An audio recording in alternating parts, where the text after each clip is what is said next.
कुम्हार गांव के बाहर एक छोटी सी झोपड़ी में मोहन रहता था। पेट भरने के लिए उसके पास सिर्फ एक पुराना चाक था। हर सुबह सूरज निकलने से पहले वह उस चाक के सामने बैठ जाता और पूरा दिन मेहनत करके मिट्टी के बर्तन बनाता। फिर शाम ढलते ही वह अपने बनाए हुए बर्तन टोकरी में रखकर बेचने के लिए बाजार निकल पड़ता। बाजार पहुंचते ही मोहन जोर जोर से चिल्लाता, बर्तन ले लो, बर्तन, ठंडे पानी के मटके ले लो।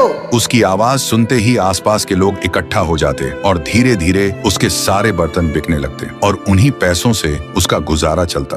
फिर रात को घर आकर चूल्हा जलाता, सादा सा खाना बनाता, उसे खाता और थकान से चूर होकर सो जाता। लेकिन एक रात जब मोहन गहरी नींद में सो रहा था तो उसने देखा उसका वह पुराना चाक उससे बात कर रहा है। मोहन, तू ईमानदार है, मेहनती है, लेकिन याद रखना कल सुबह जब तू पहला बर्तन बनाएगा उसे कभी मत बेचना। तभी मोहन अचानक घबरा कर जाग गया। उसका पूरा शरीर पसीने से भीग चुका था, सांस तेज चल रही थी। वह खुद से कहने लगा, शायद ये सिर्फ एक सपना था। लेकिन उस चाक की आवाज अभी भी उसके कानों में बार बार गूंज रही थी। फिर सुबह मोहन ने जैसे ही पहला बर्तन बनाना शुरू किया, चाक धीरे धीरे घूमने लगा और उसके हाथ मिट्टी को आकार देने लगे और कुछ देर बाद एक बर्तन बनकर तैयार हुआ। लेकिन अजीब बात यह थी कि वह बर्तन साधारण मिट्टी का नहीं बना, बल्कि वह एक सुनहरे रंग का बर्तन बना। मोहन कुछ पल तक उसे बस देखता ही रह गया, क्योंकि उसने इससे पहले ऐसी चीज कभी नहीं देखी थी। फिर उसके मन में एक ख्याल आया, अगर मैं इस अनोखे मटके को शहर के किसी अमीर सेठ को बेच दूं, तो शायद मुझे बहुत सारे सोने के सिक्के मिलेंगे। लेकिन अगले ही पल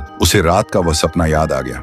उसे कभी मत बेचना। मोहन ने गहरी सांस ली और उस मटके को उठाकर एहतियात से अपने पास रख लिया। फिर रात को जब वह बाजार से आकर झोपड़ी में बैठकर उस मटके को देख रहा था, तभी अचानक उस मटके से एक सुनहरे रंग की आत्मा बाहर निकली। यह देखते ही मोहन बुरी तरह डर गया। लेकिन तभी वह आत्मा बोली, डर मत मोहन, मैं इस मटके की आत्मा हूँ। तूने लालच नहीं किया, इसलिए मैं तुझे वरदान देती हूँ। इतना कहकर आत्मा ने अपना हाथ हवा में घुमाया और अगले ही पल मोहन की छोटी सी झोपड़ी एक खूबसूरत पक्के घर में बदल गई। उसके फटे हुए कपड़े नए कपड़ों में बदल गए। तभी वह आत्मा बोली, और जब भी तुझे अनाज की जरूरत होगी, इस जादुई मटके से मांगना, तुझे मिल जाएगा। और ये मटका कभी खाली नहीं होगा।